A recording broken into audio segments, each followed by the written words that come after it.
Alright, with the folks here, boom, Marcus 125 numbers at the name of little games. Beating action over here, man. Playing on the Switch, Game Boy Advance, Super Mario Brothers. What in the world is this called? Super Mario Advance 4, Super Mario Brothers 3.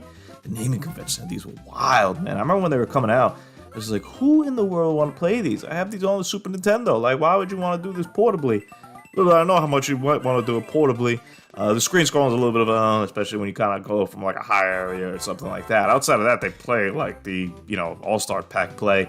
A couple extra features here and there. A couple of different, cards you could pick up at different places. Cool things like this we'll get into here. The e-reader levels, that's really neat. But the core game plays relatively similar. There's Mario, there's voice acting in them. Charles Martinet's doing it. So there's that. To me, the big addition coming into, and I beat the actual Super Mario Bros. 3 game, and then I went on to play the e-reader stages, is the e-reader stages. The e-reader is a weird thing if you don't even know what it was to even describe, but in a way to make money, I guess, in DLC, before DLC was DLC. Nintendo kind of had this attachment that you could put in the back of your Game Boy Advance, and then you could swipe some cards, and you could get, different stuff from them. And so you'd have to buy these packs of cards, for example. I kind of remember more for Animal Crossing than the Mario stuff, but I do remember it existed.